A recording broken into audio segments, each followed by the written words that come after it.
온전한 예배가 숨쉬는 교회, 주님이 주인 되시는 교회, 믿음의 기도가 쌓이는 교회, 최고의 찬양을 드리는 교회. 말씀이 살아 움직이는 교회, 성도의 사랑이 넘치는 교회, 섬김과 헌신이 기쁨이 되어 열매 맺는 아름다운 교회.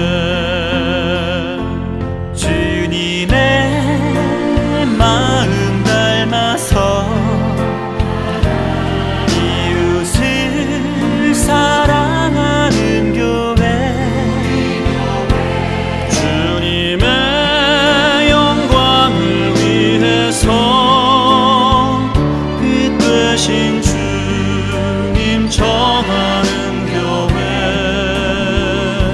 사랑의 불꽃이 활짝 피어나 날마다 사랑에 빠지는 교회, 주께서 사랑하는 우리 교회가 이런 교회 되게 하소서.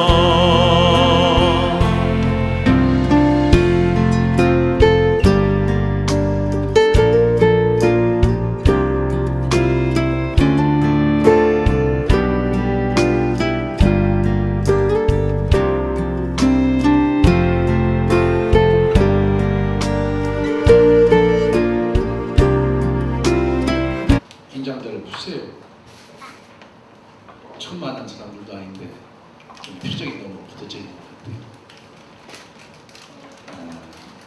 우리가 무슨 청각처녀 만나서 지금 선물을 드리는데 앞으로 놓고 편하게 오늘 하나님 말씀 함께 나눴으면 좋겠습니다. 아멘. 자, 이 시간 본문의 말씀은 모세의 영도를 따라 광야를 나왔던 이스라엘 백성들이 하나님의 명령대로 소망을 건축하는 장면이 오늘 본문 속에 기록되어 있습니다. 이스라엘은 처음 출발이 언제부터냐? 아브라함이 하나님의 부름받기부터 이스라엘은 시작됩니다. 아브라함 이후 이삭으로 거치면서 야곱 때에는 75명의 큰 가족이 되었어요. 식구가 되었죠. 자, 창세기 13장 15절에 나타난 하나님 언약을 이루기 위해서 그들이 가나안의 가뭄을 피해서 당시 요셉이 부모처리고 있던 애굽으로 들어가게 된 것이 430년이라고 하는 긴 세월을 이제 먼 타양 이국 땅에서 지내게 됐죠. 자, 430년 동안 애굽에서 나그네와 노예의 삶을 살아온 유대인들이 이제 때가 되어서 하나님의 크신 능력으로 그들이 애굽에서 탈출하게 되죠. 이것을 엑스도스 출애굽이라고 부르요. 처음 75명이 애굽에 들어갔는데 430년이 지난 어느 날 그들의 숫자가 20세 이상 남자가 장정만 60만 명이 되었다고 합니다. 노약자와 여자를 합하면 전체 인구는 한 200만 명이 되었을 것이라고 성경학자들은 해석하고 있는데, 그러나 그들은 아직 나를 이루지 못하고 나그네처럼 광야에 떠들고 있는 부족 국가였죠. 자, 유대인들이 이스라엘 민족을 형성한 것은 출애굽 1년 뒤에 시내산에서 하나님과의 계약을 맺으면서부터 이제 하나의 갖춰진 국가로서 출발하게 되는데, 자, 하나님께서 이들과 언약을 맺습니다. 그러면서 그들은 광야교회가 되어지죠.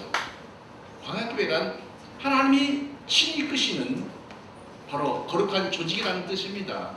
이게 신정국가를 하나님께서 이제 건설하신다는 말씀입니다.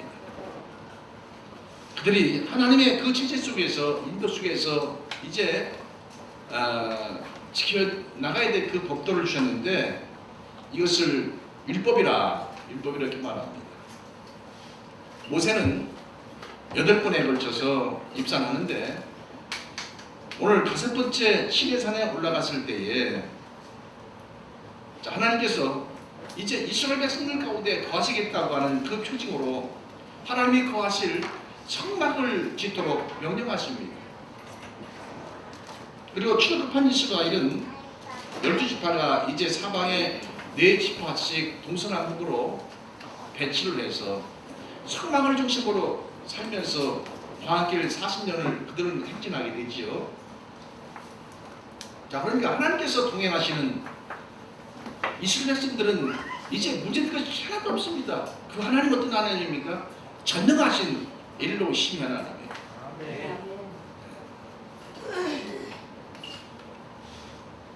그 여호와는 신명기 8장 3절 4절에서 모세의 해구 땅을 들어오면은 40년간 먹고 마시고 모든 애국가에도 하나님 해결해 주셨다. 그리고 애국의 적들과의 전쟁에서도 승리하게 하셨다고 하는 그 고백을 우리는 들어볼 수가 있죠. 그들은 가나안 정착 뒤에도 이제 일정한 국가를 건설한 뒤에 솔로몬이 성전을 건축한 뒤에도 그들은 성전 중심으로 살아가는 백성들이 되었습니다. 오늘날 예수를 만나지 못한 신자들이야 예수 없이도 잘 살 수 있겠습니다만은 감정과 환경 따라서 교회를 다니다 말고 되는 대로 산다고 하지만은 정말로 살아계신 하나님을 만난 사람이라면 우리가 시간마다 매일마다 아니 매주마다 주님을 떠나서는 살 수가 없잖아요. 이처럼 이스라엘은 성막이나 성전을 떠나서는 존재할 수 없는 그런 백성들이었어요. 왜냐? 그 성막 속에는 전능하신 하나님이 계셨기 때문입니다. 성막에 들어가면 마지막 기숙한 것 휘장 안으로 첫 장막인 성소를 지나서 기성소가 있었는데 그곳에는 법궤가 있어요.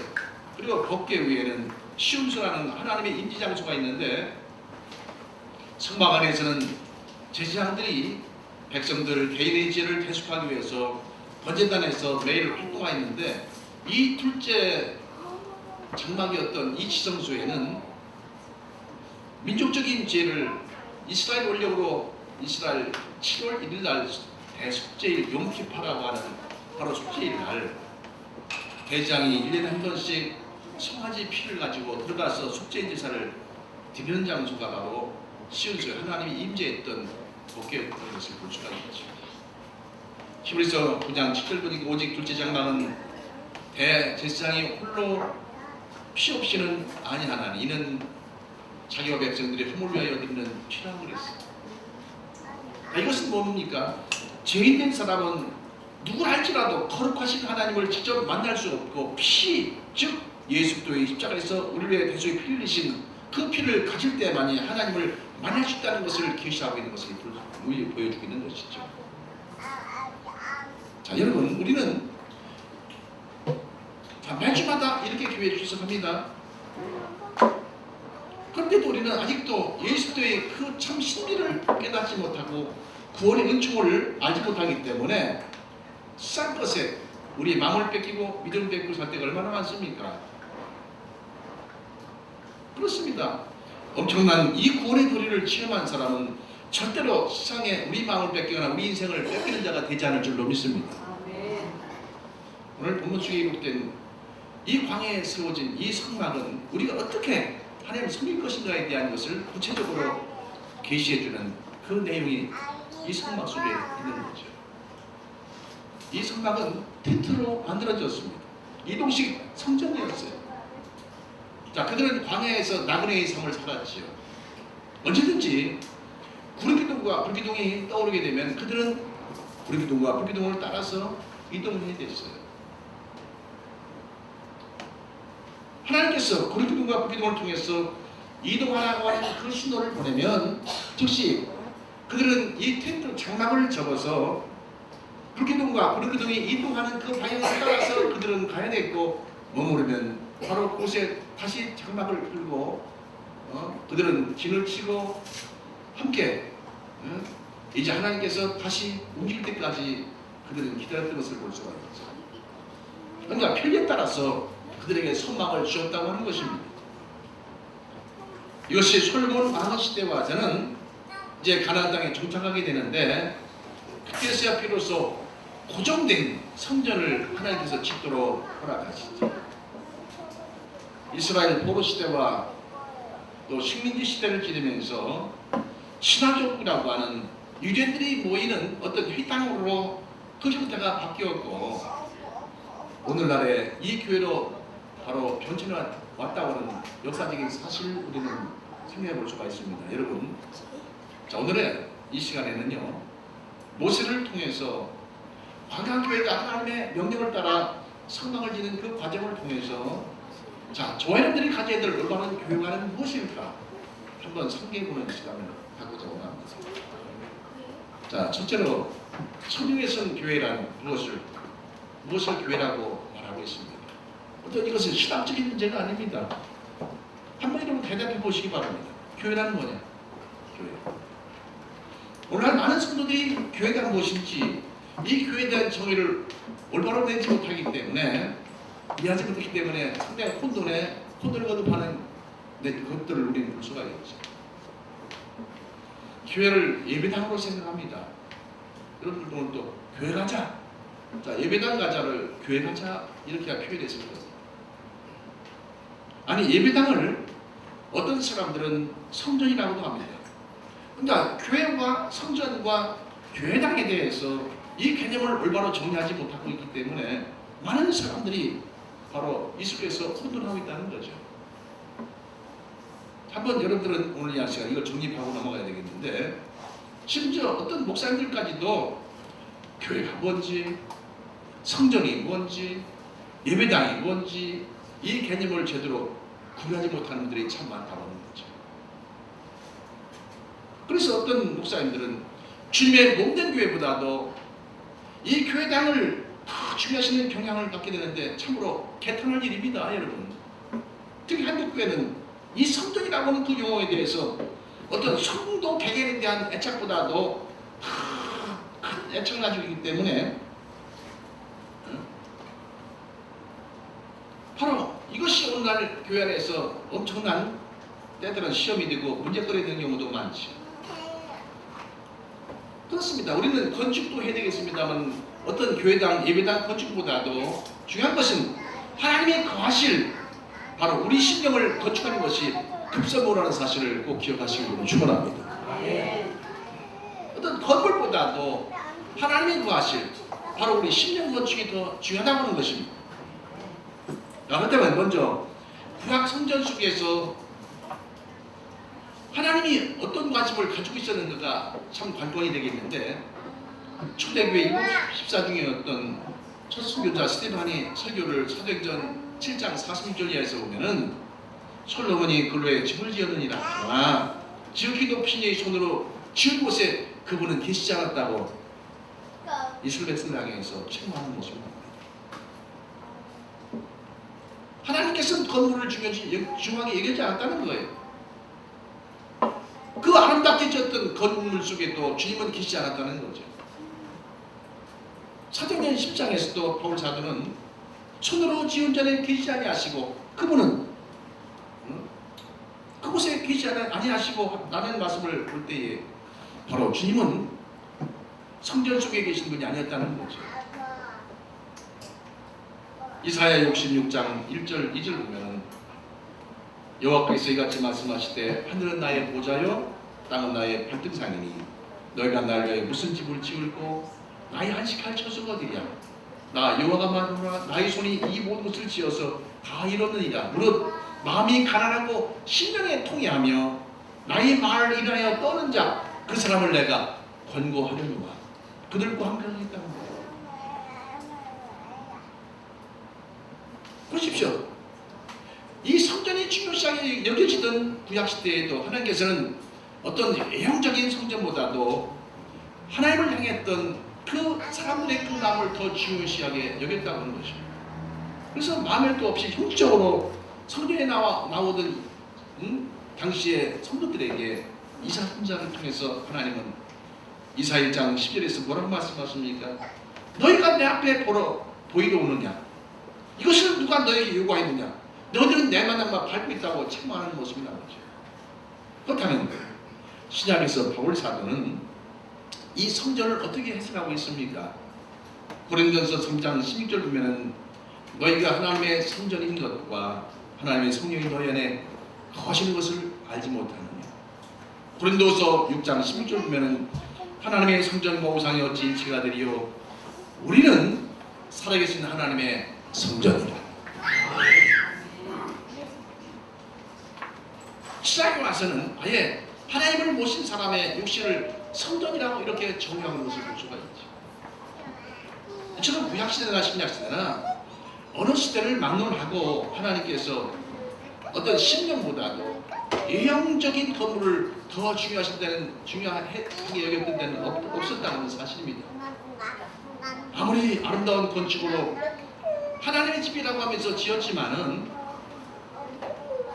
인간의 마음에 하나님을 믿고 신뢰하는, 하나님을 경외하고 사랑하는 그런 마음이 없을 때는 바로 그곳에서 주님은 가차없이 떠나셨다고는 사실이죠. 한번 생각해 보시기 바랍니다. 자, 지금 오늘 제 생일이라고 하잖아요. 저 유리하고 박준호 집사가 저를 대접하겠다고 우리 오겠다는 거예요. 자, 오늘 저녁에 온다고 합니다. 예를 들어서 얘기하는 거예요. 그 생각을 먹었습니다. 근데 평상시에 아니 그 마음속에는 대접하고 싶은 마음이 없는데 어쩔 수 없이 그 관계 때문에 자 이렇게 온다고 결정하자고요. 저 그렇게 편한 사이도 아닙니다. 그럼 제가 그대를 받겠습니까? 내가 지금 바빠서 오늘 시간이 없어. 그대로 있다면 전 나가버립니다. 불편하니까 대접받는 것이 바로 이와 같은 거예요.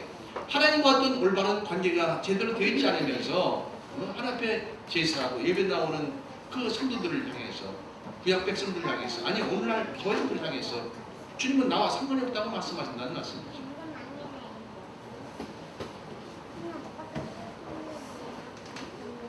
교회당 건축이 필요합니다.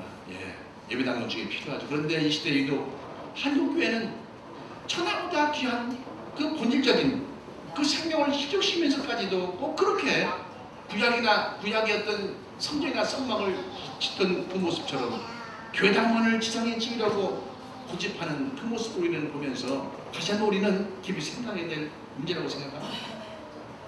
그것이 바로 한국교회의 신앙적인 현실을 적나라하게 보여주는 그런 모습이 있죠.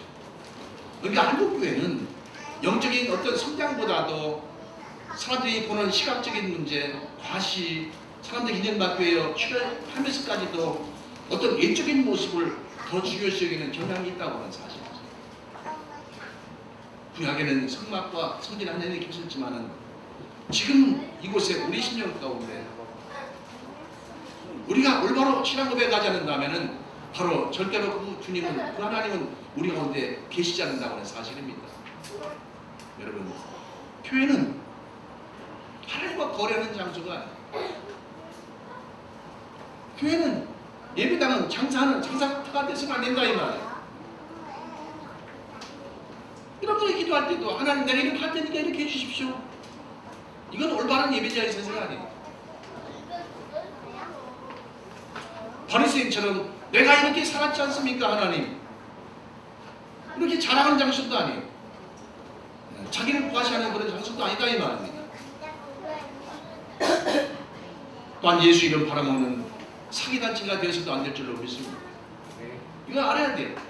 하나님이 기뻐하시는 참교회는 그것이 바로 지하실이 있든 아니면 남의 건물에 들어서 세를 살든 이러한 시설이 중요한 것이 아니라 제가 강조하는 것은 먼저 우리 영혼이 이런 생명이 존중되는 교회가 되어야 된다는 것이죠. 그리고 오직 하나님께 영으로 예배하고 경외하는 교회가 되어야 된다는 겁니다. 이것이 바로 올바른 교회예요. 이런 교회 속에 하나님의 영광이 충만하게 나타난다고 하는 사실입니다. 그러면 하나님의 충만하게 나타날 그 교회, 자, 그런 교회라면 어떤 교회가 되어야 됩니까? 첫째로 참 하나님의 교회라면 은혜가 넘쳐야 돼, 말씀이 넘쳐야 돼, 교제가 있어야 돼, 성령으로 충만한 그런 교회가 되어야 될 줄로 믿습니다. 구약에서의 성막이나 성전 건축은 올바른 교회관 정립, 즉 하나님과의 올바른 관계가 이루어진 뒤에야 하나님께서 기뻐하시는 성막과 성전 건축이 이루어진 거예요. 우리가 다윗 왕이요 얼마나 예배당을 건축하고 하나님 앞에 성전을 건축하고 싶어 했습니까? 하나님께서 다윗에게는 바로 그 일을 허락하지 않았어요. 왜? 너는 너무나 전쟁을 많이 했어. 너는 피 흘린 백성이야. 너는 범죄한 일이 많아. 바로 이런 이유로 인해서 그에게는 그 기회를 허락하지 않았죠. 그래서 그 아들 솔로몬 때에 가서 다윗은 준비했지만은 바로 성전을 짓는 일을 허락합니다. 이렇게 하나님과 올바른 관계가 이루어진 뒤에야 하나님께서는 바로 그런 사람들을 통해서 하나님의 성전을 이룰 수 있도록 구약에서 허락한 것을 볼 수가 있잖아요. 이처럼 오늘날도 마찬가지입니다. 우리가 섬기고 있는 이 교회가 주님의 참된 교회로 인정받기 위해서는 먼저 여러분들이 그리고 제가 우리 모두가 하나 앞에 올바른 관계가 정립되고 이루어질 때만이 가능하다고 저는 생각합니다. 자, 오늘 본문을 통해서 성막을 위해서 하나님께 준비하시는 그 과정을 우리는 살펴보면서 이 시대 우리 교회가 지녀야 될 참된 어떤 비전, 가치 한번 정리해보는 시간이 됐으면 하겠습니다. 자, 첫째로 하나님 기뻐하시는 자녀, 하나님이 기뻐하는 교회라면은 하나님이 예배해 주시는 은혜로 늘 충만한 교회가 되어야 된다고 하는 것입니다. 그래서 하나님은 착한 백성들을 돌보시는 하나님이십니다. 책임지시는 하나님이시다는 겁니다. 이런들을 인도하시고 보호하시는 하나님이라는 말씀이죠. 자, 우리가 성경을 보면 하나님은 착한 백성들에게 여호와 일의 은총을 주신 하나님이십니다. 우리는요 가보지 않은 미래는 누구도 알 수가 없어요. 우리 생터교회의 미래도 알 수가 없습니다. 하나 분명한 것은 하나님은 현재보다 더 좋은 미래를 주실 줄로 우리는 믿어야 될 줄로 믿습니다. 착한 백성들에게 일을 시킬 때는 분명히 하나님은 미리 준비해 놓으시고 그 일을 시킨다는 사실이죠. 이것이 하나님의 인격입니다. 오늘 본문 속에도 하나님께서는 출애굽에서 광야에서 말하는 이스라엘 백성들에게 하나님이 거하실 성막을 건축하라고 명령하시죠. 자, 보십시오. 그 당시에 그 형편을 생각해 보시기 바랍니다. 뻔한 건 아닙니까? 애굽에서 사는 동안에는 노예의 삶을 살았습니다.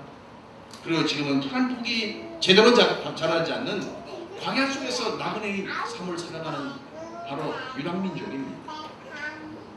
그런데 성막을 지을 무슨 자원이나 능력이나 재료들이 그들에게 있었겠습니까? 그러나 하나님이 그 사역을 위해서 그들에게 예비하도록 하셨다고 하는 것입니다. 뿐만 아니라 출애굽기 31장 1절부터 6절까지 보면은 건축할 기술자와 섬기는 일에 필요한 도구들을 만든 일부까지도 미리 예비하신 하나님이십니다. 준비하셨어요. 저는 예배당을 3번을 건축해 봤는데 희한합니다. 그때마다 건축할 수 있는 바로 건축업자를 통해서 그들로 하여금 그 일을 할 수 있도록 저는 건축에 대한 지식이 없어요. 그때마다 하나님께서 예배당을 수리할 때라도 그것을 수리할 수 있는 그런 기능 가진 사람을 보내주셔서 그 일을 감당하시더라고요. 전능하신 하나님 앞에는 절대로 불가능한 일이 있을 수 없는 거죠. 하나님은 억지로 있는 하나님이 아니십니다. 이 세상 모든 것이 다 하나님 것은 아닙니까? 그런데 때때로 하나님께서는 어렵게 보이는 그런 일들을 우리에게 명령하실 때가 참 많습니다. 왜 그럴까요? 다른 게 아니라 다 하나님이 하시지만은 과연 우리가 하나님을 신뢰하는가? 그 믿음과 순종을 보시고자 함이죠. 여러분, 순종하는 자들에게 그들을 불러 쓰시는 하나님이십니다. 그리고 일마다 때마다 필요한 것을 채우시는 풍성하신 하나님이라는 사실을 잊어서는 안 될 줄 믿습니다. 우리가 살아가면서 늘 환경이 궁색하다고 여러분 여기십니까? 아니면 하늘문이 닫혔다고 생각합니까? 불확실한 미래를 살아가는 저 여러분에게 주님은 마태복음 6장 3, 4절 이하에서 너희들이 내 참 제자라면 이런 일이 있을 것이라고 주님은 선포하시는 내용이 나옵니다. 너희는 먼저 그 나라와 그 의를 구하는 자들이 되어라. 그리하면입니다. 그렇게만 되기만 하면은 이 모든 것을 다 너희들에게 임해주겠다. 아멘. 그렇습니다. 우리는 매일매일 순종하며 기도하며 말씀 따라 가게만 하면 하나님께서 필요할 때마다 지도주시는 하나님이세요. 아멘. 우리 마음에 그런 수원을 들어서 하나님을 응답하시는 하나님이세요. 이것이 바로 여호와의 축복입니다. 하나님의 사람들에게는, 하나님의 교회는 이 믿음이 있어야 되고 바로 이런 역사가 매일매일 일어나야 돼요. 그리고 하나님의 교회는 늘 기적과 역사를 이루시는 하나님의 능력이 충만하게 일어난 교회가 되어야 됩니다. 하나님께서는 이처럼 성막을 건축할 수 있는 모든 조건을 잠정적으로 준비해 주셨더라 이 말씀입니다. 이 남은 일은 뭡니까? 하나님이 살아계시다라고 하는 그 증거를, 역사를 이루는 거예요. 우리를 통해서, 백성들을 통해서. 믿습니까? 그럼 하나님께서 계획하신 그 큰 역사를 이루는 중요한 요소가 뭐냐? 그것은 성도들이 적든 많든 즐거운 마음으로, 자원하는 마음으로 주 앞에 헌신하고 봉사하는 겁니다. 그때 하나님의 역사가 이루어지는 거예요. 여러분들 심령 속에, 마음 속에 청소를 하나 하더라도, 와서 식당에서 밥 한번 끓이더라도, 단돈 여러분들이 1,000원을 내더라도 기쁨 나눠드릴 때 하나님의 역사가 그 속에서 일어납니다. 불같이. 믿습니까? 성경 구절을 제가 읽겠습니다. 출애굽기 25장 2절 말씀 같이 볼까요? 예, 같이 보십시다. 시작. 이스라엘 자손에게 명령하여 내게 예물을 가져오라 하고 기쁜 마음으로 내는 자가 내게 바치는 모든 것을 너희는 받을지니. 기쁜 마음으로 내는 자, 내게 바치는 그것들을 받으라는 거예요. 누구에게 말씀합니까? 지금 모세와 아론과 지도자들에게 지금 얘기하는 거예요. 기쁨으로 받는 자들, 내는 자들, 그들 것만 받으라. 표정 보고 억지되는 자들은 돌려보내라는 거예요. 그뿐입니까? 출애굽기 36장 넘어가서 2절 한번 보겠습니다.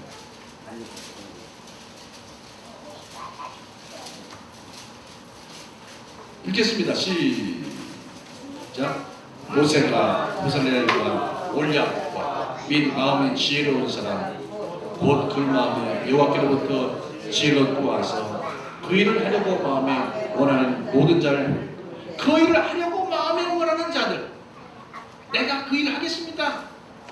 이렇게 마음속에 소원한 자들을 불러서 그들을 쓰라는 거예요. 그러니까 하나님 일에 봉사하는 것도, 드리는 물질도 즐거운 마음과 자원하는 마음으로 하는 그들을 받으신다는 거죠. 오늘 여러분들이 하나님 앞에 감사드릴 때 전혀 감사하는 마음이 없으면 드리지 마세요. 이번 주 안 드리는 데 상관없어요. 한 주간 동안 기도하고 마음속에 기쁨이 생기고 감사가 일어날 때 주 앞에 헌금도 하시고 헌신도 하시기 바랍니다. 만일 여러분들이 기쁨이 없고 어떤 감사가 없으면 다 마이너스예요. 손실이에요. 허비예요. 낭비예요. 너희 소위 중에서 당하는 단서가 붙는데 이것은 자신의 노력과 수고를 포함한 물질의 개념을 말하는 거죠. 왜냐하면 하나님께서는 깨끗하지 못한 이익과 불로소득을 좋아하시는 하나님이 아니십니다. 신명기 23장 18절 보면은 창기의 번돈과 개같은 자의 소득은 아무 소원한 일이든지 하나님 여호와의 전에 거두지 말라고 그랬어요. 이것들은 다 가져간 것이라고 그랬어요. 그러니까 목 팔아서 교회에다가 헌금하지 말라는 거예요. 개같이 벌어서 허무하지 말라는 거예요. 하나님 백성들은 돈 벌 때도 정당하게 벌고 깨끗하게 벌라는 거예요. 사기치지 말라는 거예요. 도둑질하지 말라는 거죠. 신명기 12장 10절 보면 거기 곧 너희 하나님 여호와 앞에서 먹고 너희 하나님 여호와 앞에서 너희 손으로 수고한 일에 복심하여 너희와 너희 가족이 즐거워할지니라. 전도서 5장 10절 보니까 어떤 사람이든지 하나님이 재물과 부여를 주사 능히 누리게 하시며 분복을 받아 수고함으로 즐거워하신 것을 하신 것은 하나님의 선물이라고 했어요. 에베소서 4장 28절 보면은 도둑질한 자는 다시 도둑질하지 말고 돌이켜 빈궁한 자에게 구제할 것이 있게 하기 위해서 제 손으로 수고하여 선한 일을 감당하라고 했어요.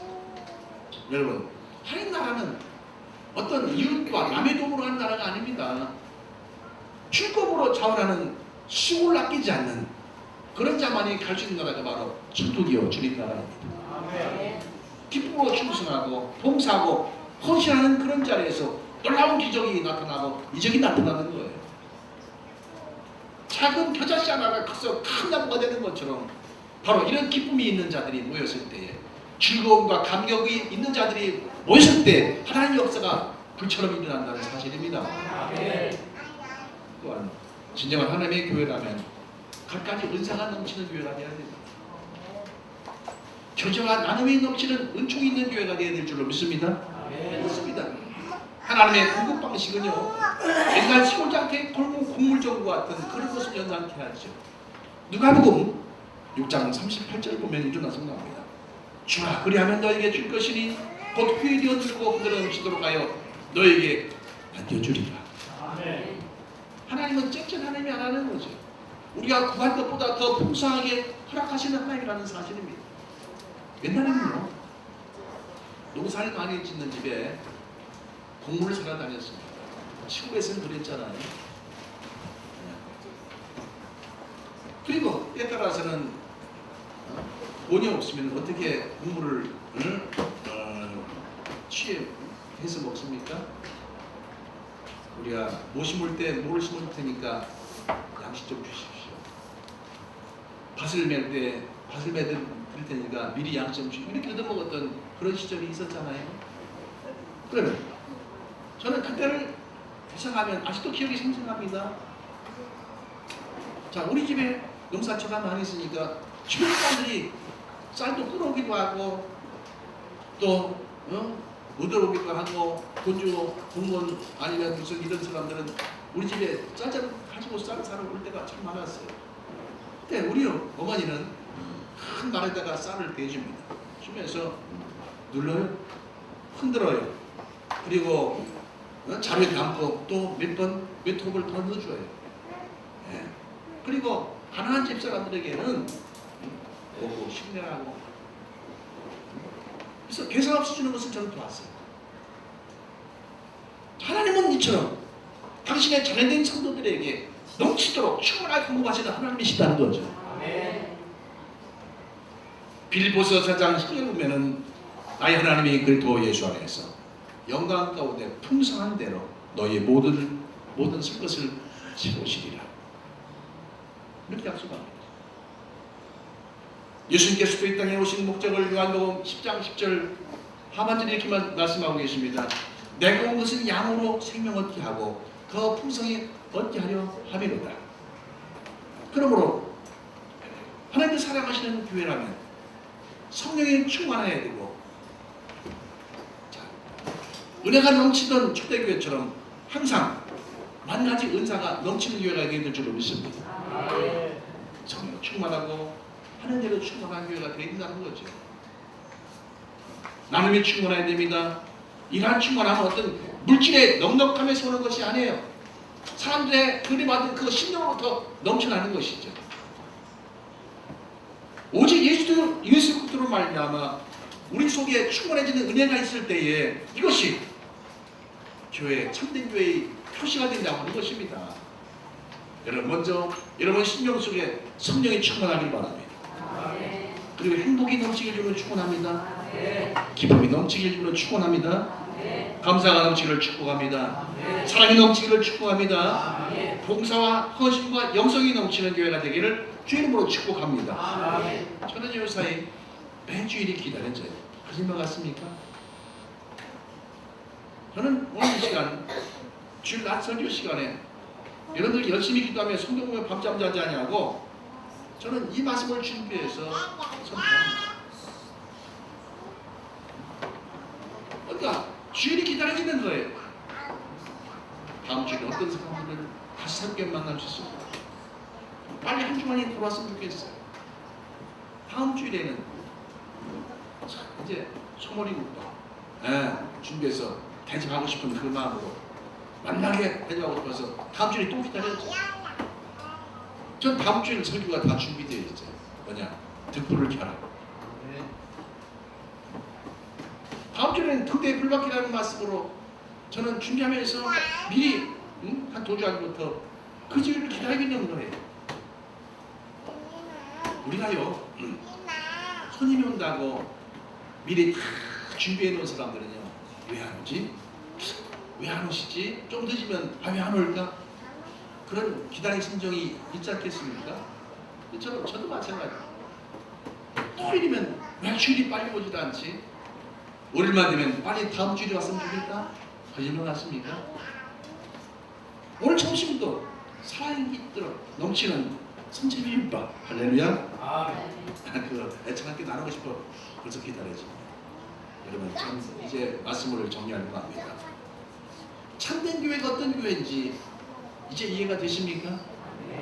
하나님이 임재하는 교회가 어떤 교회인지 이해가 되십니까? 하나님은 내용이 없는 바로 그런 성전 가운데 결코 주님은 임재하지 않습니다.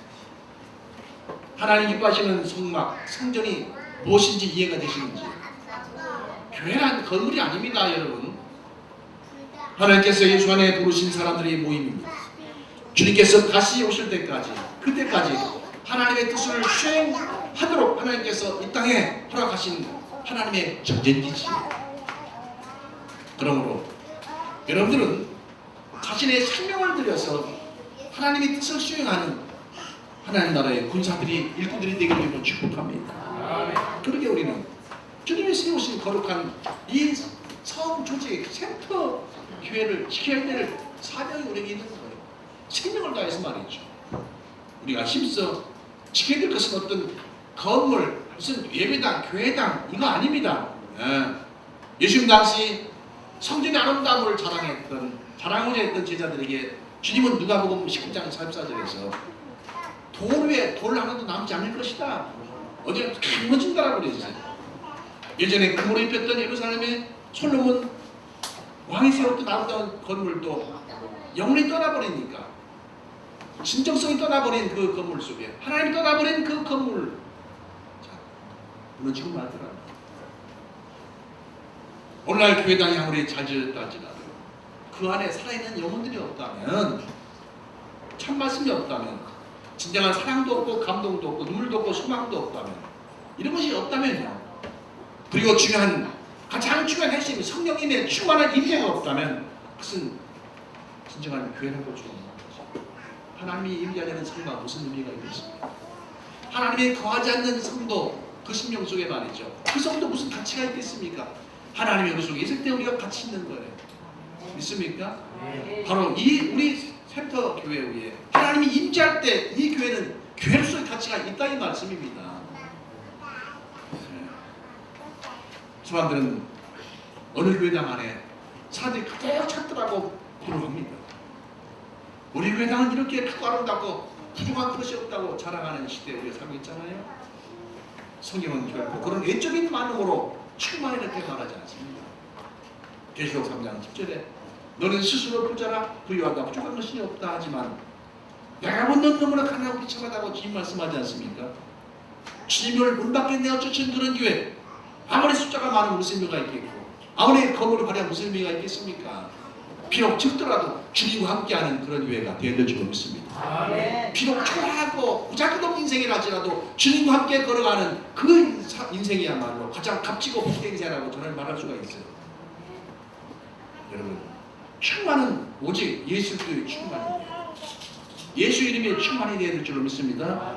성령 충만으로 사랑과 능력으로 하듯한 교회가 되어지길 주로 축원합니다.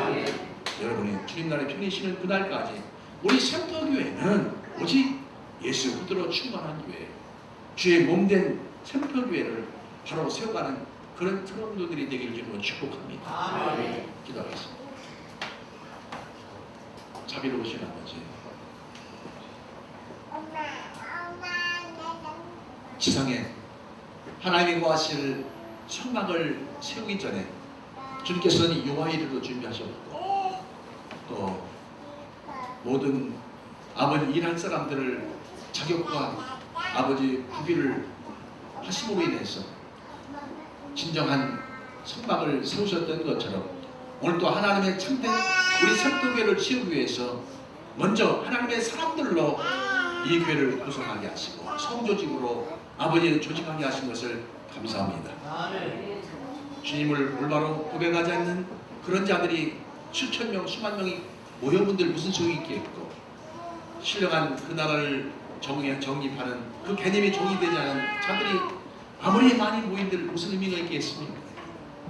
우리 교회가 아무리 아름다운 금으로 입힌 솔몬 성전처럼 웅장하고 화려한 교회라 할지라도 주님이 계시지 않은 그런 교회라면 말씀이 없는 교회라면 무슨 의미가 있겠습니까? 주님, 우리가 진정한 교회를 세워가는 주의 백성들 되도록 깨달음 주심을 감사합니다. 축복하소서. 예수님의 이름으로 간절히 기도합니다. 601장 1절을 보고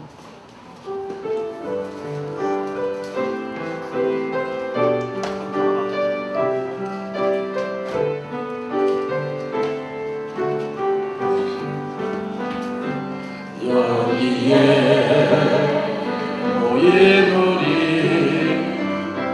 주의 은총 받은 자여라. 주께서 이 자리에 함께 계심을 알아라.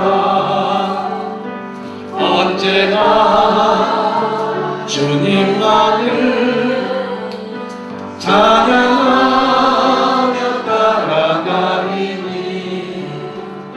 시험을 당할 때도 함께 계심을 믿노라.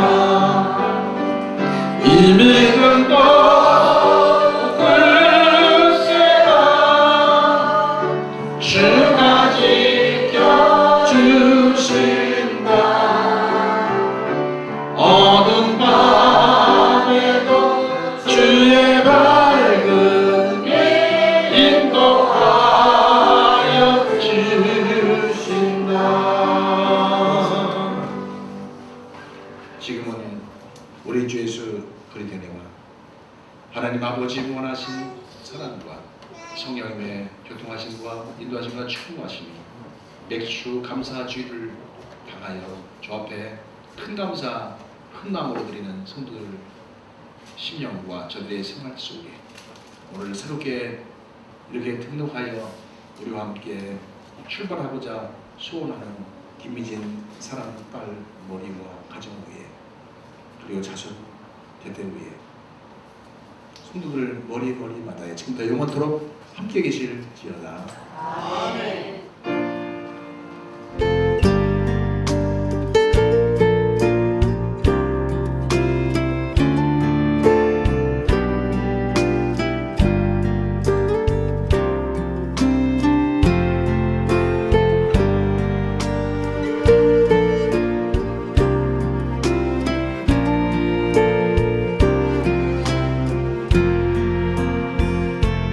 말씀이 살아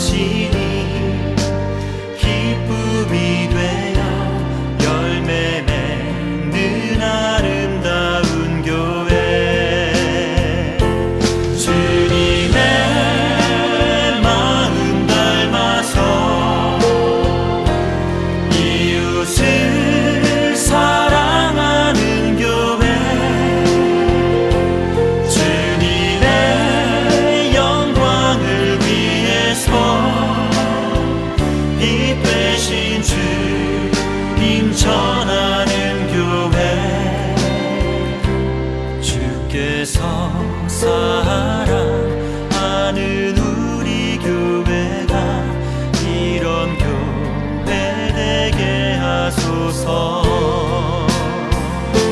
주님의 마음 닮아서 이웃을 사랑하는 교회, 주님의 영광을 위해서